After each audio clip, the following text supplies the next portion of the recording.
Hello, hello, hello, hello, hello,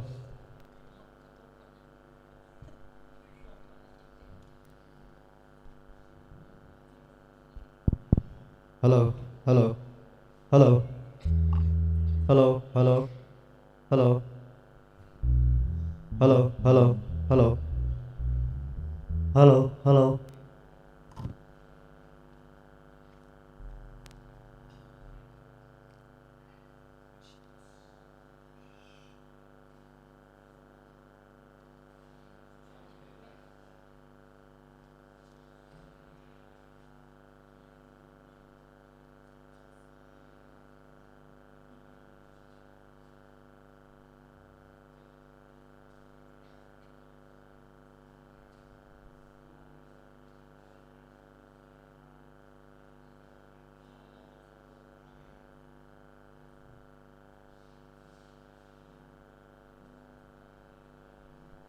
Hello, hello,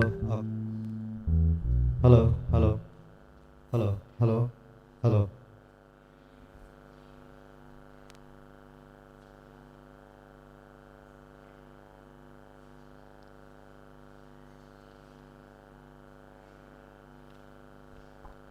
Hello, hello, hello.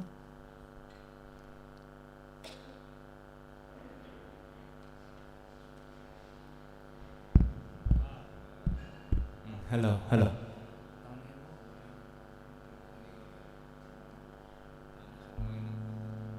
Hello, hello.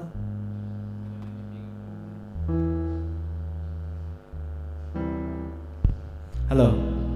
Min pi ho hunu ta ven lang pathin wa choila na sa khom pan taw tin. Pathin wa choila sa khom diu. Wa ne ven pathin nga taw ne man pe ben tin. Pathin ho khom na la na sa pan taw te. Hello, hello. Tao te. Nung sil ko tu ngayon na din set yang sing kapaw de tamay pakai. Kaki pa uven ang manpa. Tuni chan gaya dam na ne pinaw pe kilhana tu hun singa zong nang maba choi kom the dinga. Nay puilu ta zevin na min ting tang wen na ko makipatu kasi na hi. Pakai na ba choila ka hinsa na diu iza kaya nang makudahong kilhanin. Kapati ho iza kaya nang manakuna na ibo pidiyo ngay pakai Jesu minana ho nga kakaw hi. Hello.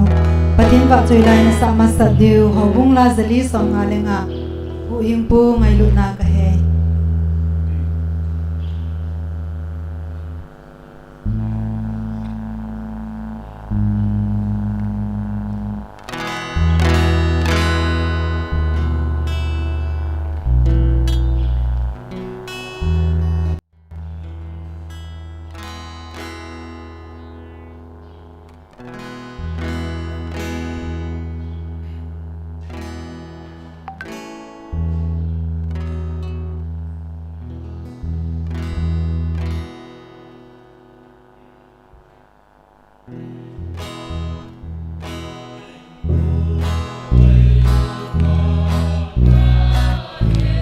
Ngay luna kidang ta chuahi. Bana kun na hungkum na.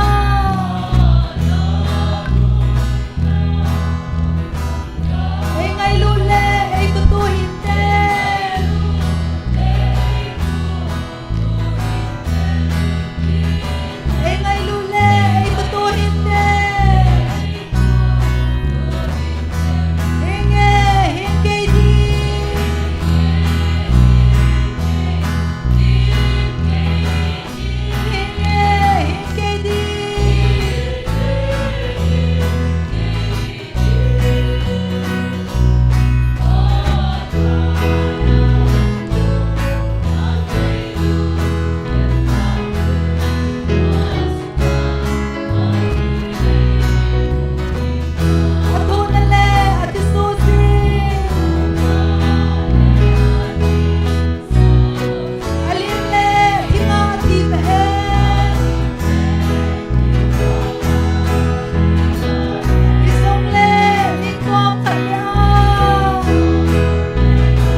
May pihozo si Ibon sabi na dingutin o Calvary hang ku kagaldot letilay. Tanong tayo na saudi. Ibon sabi na dingutin pagkaisanan.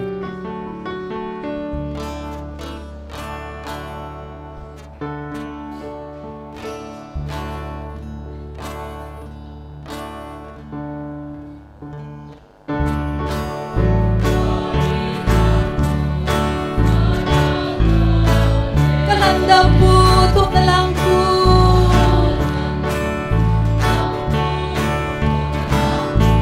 May kitsalhang langit na itatun.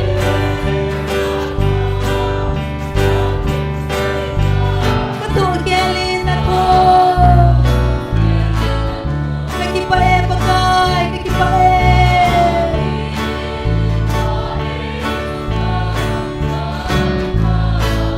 Ibang loma, nengay lupa.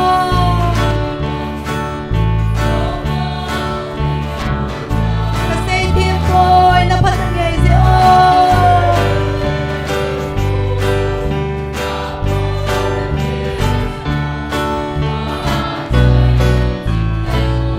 Ibang loma, kitang ngay lupa.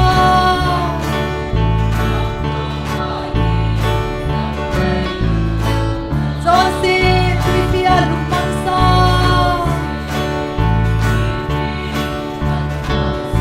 Ngay lunaan, ay napuy dali.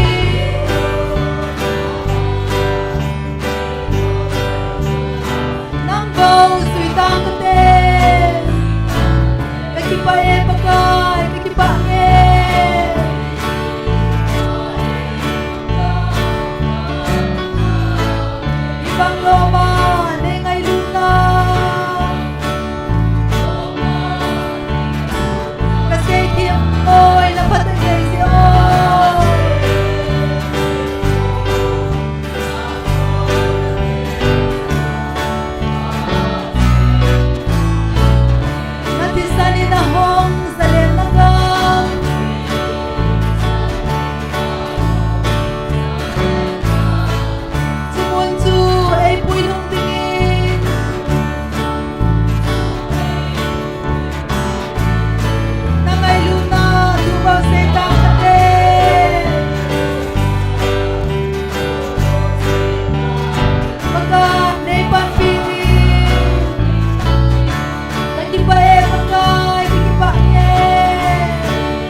thiên lệ các bút thiên hình sinh ra in cái tin cái tin hồ con nào mà ban được san dengan ama chun chun kho win chule kisu dong chule nekin chana wa chun kisu dong nekin lo bang chun kicha chun thangwa na dinin ung pathina thu sun naw phathe bo tu hindang tune tha ai chi man chana ding no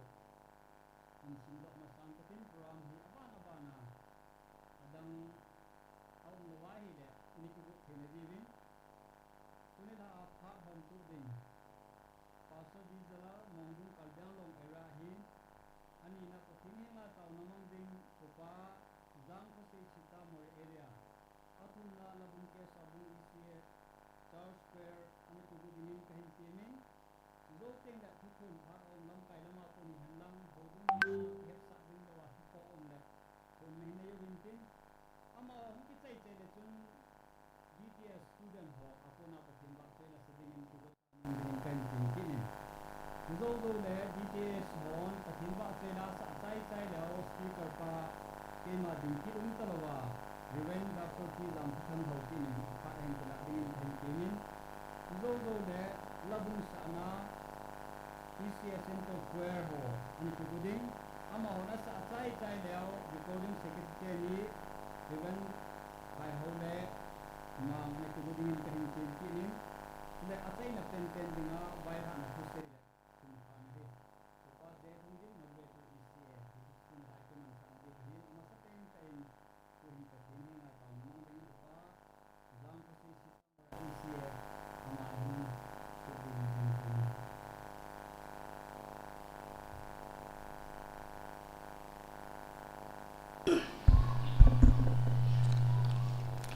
tàu na nhiều tiền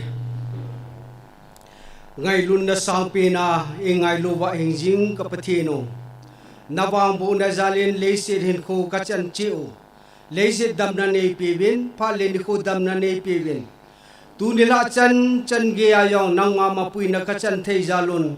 ka ki paun phan masan na min lo pi ka hin thang wa una hi tu chungin nang ma nei pi pha len khu sim jing na ringin ise kiloi khom na som gup la ko chan assembly ayong leisi ramen charinga muchi ki tu he han lang thagaw lam pi ka ma ho kal son be thei na ringa muchi hong ki tu ho jing jang le nagam ki pa na thu pha garo thei na ringin tu nila chan chan jong nang ma mapui na ka ngai cha win nang ma lagaw theng thil bol thei na yala hel na tha changkira phat ka bop ka sung sevin na lagaw pi na le pen pi na kahin ngai chawin tu nira nang ma thu thiang ki pong do ri hen lang nawa choi na laung ki sa ding hi jong le karing che wa chan le wa pa nga phet the nei bo pi ding bin bon chan na khut thingan lang do in e ngai lu ka pa ka yesu mina kong tao he amen morning ka taw ni mun ti sai ku honi program ding ding ke sabung isi Charles Square ho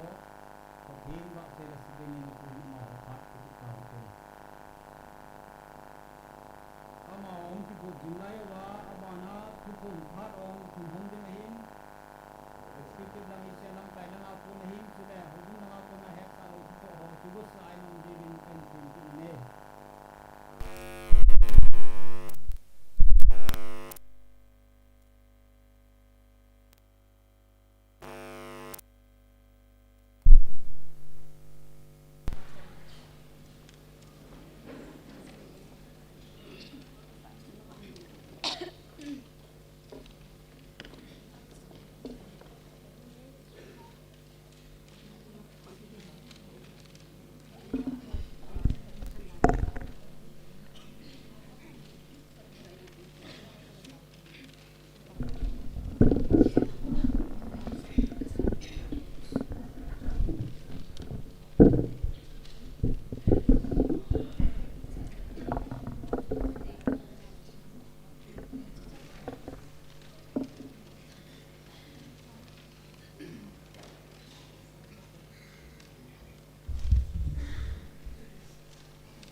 lom kai lang ako na kupon ha ong mangding ang mahi la ta piutin sila di sana Sunday ni to kilana hobung min jang phone nong he sa lo ko mai la ma hon ti long la hat mang ni hon tin nam ti din kai ti ne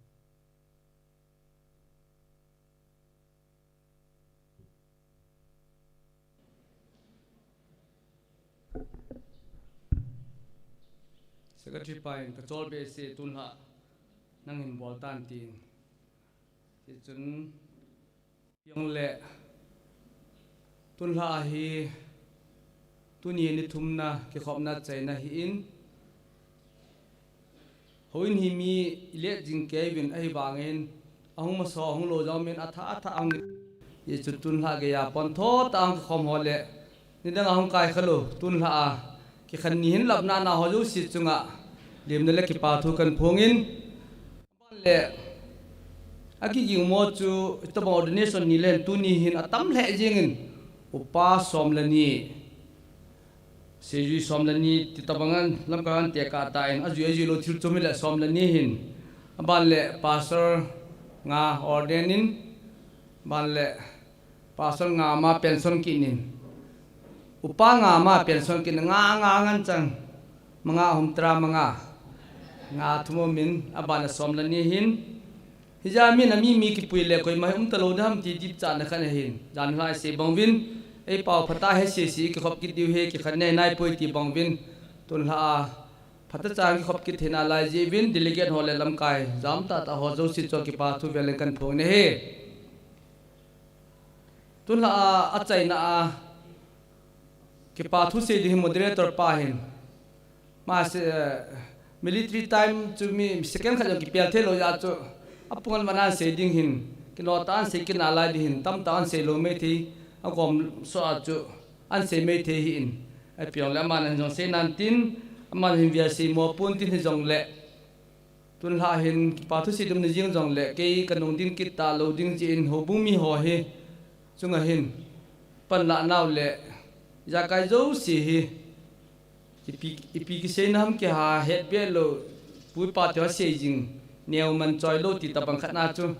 na lom manu yong kilang a na lom lam kilang do pon mi si ki tup chi chanin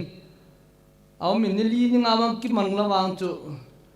ai ba ji se min lun le aloi ho bang he drip khai ngai me thi ta bin tin tun la hi adam ham na lai bin ka bat le khai le thi na lai bin ho bunga pan lo jo se tu ni thum chana phata po ho jo si chunga pu moderator an siding na ma le ke ma mi chang vil valang ki pa be se ja chu ki pa thu kan se hin kal hun nanu ka gi nanu ho sanu la pa yang pa le nu ni yang khu a bol thon he ta ta ke in khwa ki ya ka nui jeng halin a chang nam la nui hanin ki pa mo hon hin te khusunga kum som le kum ngaw thing nai lo khutha khat na tabang assembly lin ta khat ho sa bol hi ma hobumi ho chungang ki pa ding khole biang chuang ki pa ding ho chuang ki pa hon nan te ti kamuin ma ni chunga jong ki pa thu ka se di senin dang dang ho chu tam ta min tin se da tangi ki pa thu se dong ka he lo ji chun chule rul ko chom thra ga ni te diliga na hung ho pastor upa leimen jong diliga pa na ja wa tu ni kin kita ta in kapang lum ke tiu si khap yung ding tiam bolung sit ten diliga nam hunga tu ni gam na la ho khang ki kyali ni ki kyali ti chi bo da ki pa me to ta hote akim sian na la yin ke chun langa thum ro bo khom ta ka din sa ga na ka di hung cha thim hin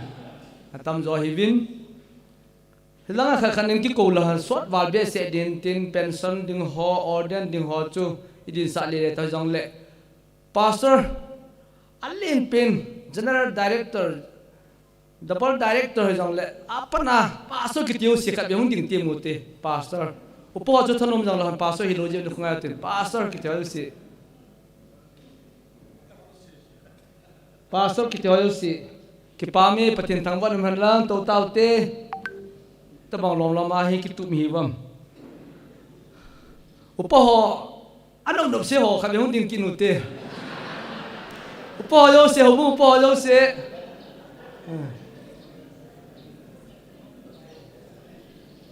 cái pa me pastor ho to sai pi nhảy tâm bia hi vin ya le to tao thì cái pa me tâm tạ wang yum na lai vin assembly resolution phit dile tu bai that jong ithin ma man alai din cái pa me chule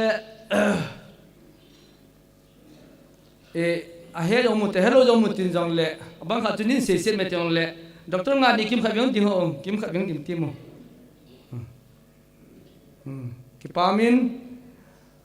ki kim jong hi ki khop no ha pon tho le jing in mi bang kha cha pa ngai ji hin te tin hin jong ka mu be hin apon tho mo hin so le ho la hin anar si adim jang kim nan doctor ga ti di hi tu ho la ambe se hin pathin phathi bu naw mi dinga tam ta le ho dia hom chai ni ho la khat na hin DTS principal pa ni pi he tiang ji he saung la ga phung tin moderator pa in ni pi ki tiam kha le hung ding ho pu jen hung dim moderator pa an ni pi ke he tiam ma le am lo le vas ti le nu ba khel le de he da kha ga te mo moderator pa ni pi hin ni ki ma hin ki pa min ale chairman pa in ni pi ke tiam la hung ding ho cái pa min adara ka ko hung na an age ta hung na la he hung na la hin da ho secretary director pa ho dang ho choi le lom ta ho thu di ho chin ho da tang ka tin la na ya ka mu mo kan se tin ngai dam bin lang tu hin pathian wa choi la ngai tai sa piu sarpung church square lam ka hong in tin ilu sa manu hilovin ki pa ba sa len chi paisa hom chai hong la pilu ki pa min te ke sarpung church square ho la so chu ke sarpung church square na lo na ena pa min no dinga chi to pe kham pun ti jong le jan nei ta le ki pa na ja la kai mena kan te o he abani sana hi jong le thim ta hin sa ding DTS student hall la sitting hall chu lam ka khang tin na sa ma sang win ke phalam le chi ke pa ba san hom ki la lo ki pa min te pa mi zo le mo pathen ma chala ngai tan sa pi din tin to in nung se tempu moderator hung ding do han lang chi hi chun ha speaker ding pa thu chom chai se pi ding je win ki pa jan che a pe te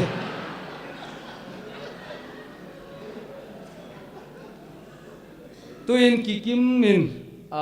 thilin join tin an din dan la yo tun ha zela khum khanai bol pi diu khum khanai bo jo ingau le mi chi dai tan te loi ya chu moderator pu hi ki pa jalin chi pun hi executive vice chairman pa DECCI ren pau thang chi hin silpil ke pa min te जो लेकिन तुप ता के पाथुल ने पिने जालन chicken selfie वे चले इस सेंटर क्वेर हो ही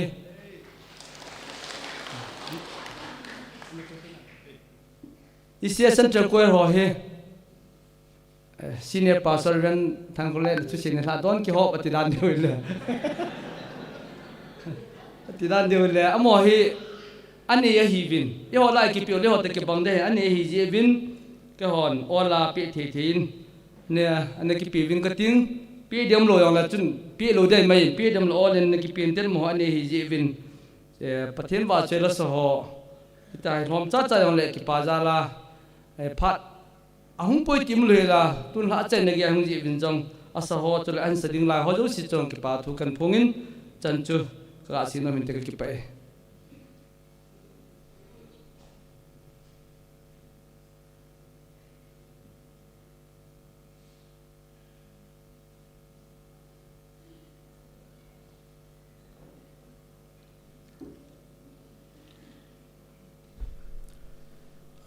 ken jong hobung langa ko nin phone di khat lani to in phone thang ka ting ama sapen penin som gup la ko vei chan na e hoi senior assembly khum khana phat la mun te ho thung thea e pui hum pau pathian ma sapen pen thangwa na ka hin pin chitol hon assembly hin man na chung chang wa hin tu chung a hin chi jalen mun he taum han nang hi jong le khuas vet dinga chu ang thum loi ta hi ji chun mundang phat dang ai ki man cha na ho to ki bang lo ta lhin lal nei tam pi ding hin ka ta sanovin ai pi han nang hi ong le ka ki pa na pen hi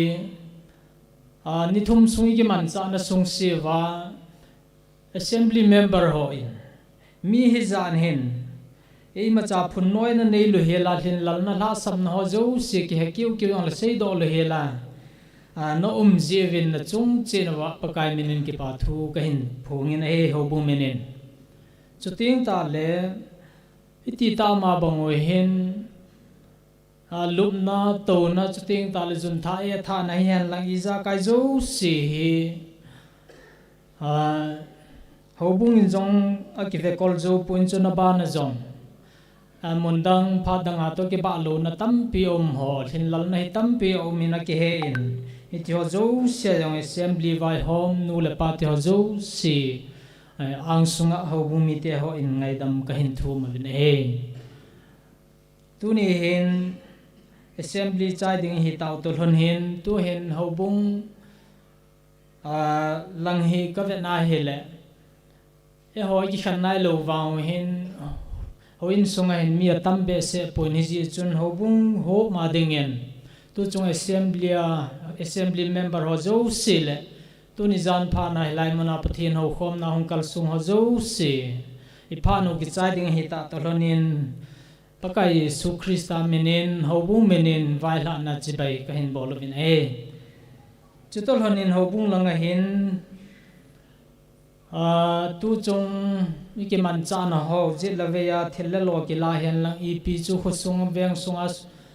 su tu ding ho zo si hi tu ni zana pana hi ki padung hin ma jing zong le chai zo lo ding ji o hen jing ka ting hi le pungup chal le hin hilai hoin mun ma hin ki sutu hi ti vin hi china ding chun in sora mi khat chi thon lawai hung chi ding wa ho bum mi te ho ko ma tim na le het sa na ka hin bol a hi in chi chung chon a chun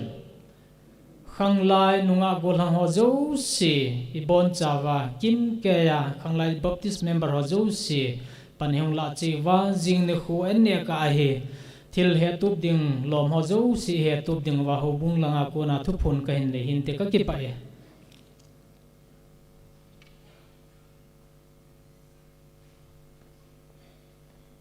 ngai dam bin la ne ki hai aga amin tu ni chu orden ip orden jong la pastor pa pheng boi le to na dan jong chu sunday collection offering ki bol the lo hitan ye chu tun tha hi akhune ho chilai ho bung ho adinga ki thu pi ngai lom hi jong le chin rung pi khana am ho ding hin tin sunday offering to hi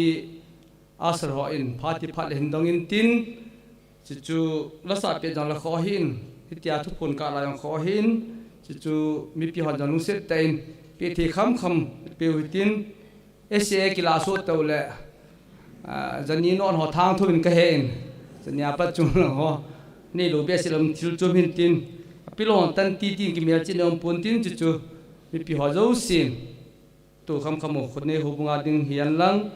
ani na chun ti chan hi executive committee ho hi discipline hoi ta hin tun ha mi dang dang hon ha ta hin executive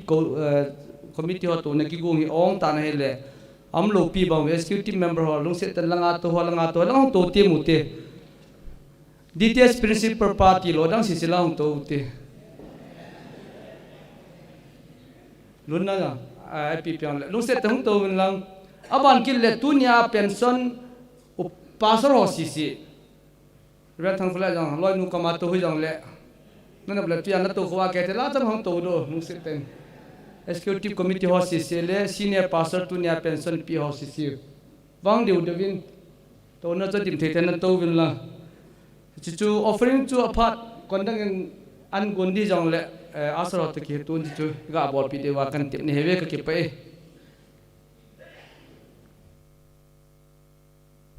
sketip langa ko na hi in obung langa ko na hi in ko ta ta ko ni chai to ke honen to a PTS student ho wa chele seding hewin ama ho ki bu jing lai win asar ho yang so nei langa ko nei in collection chu tu ang ki phum dum ri chun collection ram na jong nei pa yem utin twin di student ho ECS sunga dinga discipleship theological seminary neo Arbenham Common Principal hina noya student hon wa choi langi dai sa pidi hi in ama ho hi tu bet sa dinga asim jing lai student ho yu to kihonin ama ho jong ti phalam lo hila o anei sunowa chu 69 assembly aba choi lai sa pi dinga ko wa hi in suda sunga online collection ng tunay kibang kainin kita di paso kainin sa atin ama kita itsele kima din kibang kalobi channel pa tu pungso yang la tunya speaker iko pau speaker din pa ni tulong han ta hin ni kaya phat kina dingin tugo sa ng dingin kahin ini kain pa sela sedingin DTS de phat kita hote kalau sama sama cangkat cang ni usai katin selain mana lasana IP ho lamkai ho chunga kipa thu khin sevin DTS student ho thinglang sa hi zong na ichi annual assembly ho phale hin lasana ne hin pijivin ka kipa ta januvin hapta khat hui lung ke kan ki zilovin phat IP ho chung lamkai ho chung zo sia kipa thu khong sevin tu ni la ka hin sa diu hi le hi chi a hi van nui zona chuti pathimin lo pin na dinga ka hin sa diu hi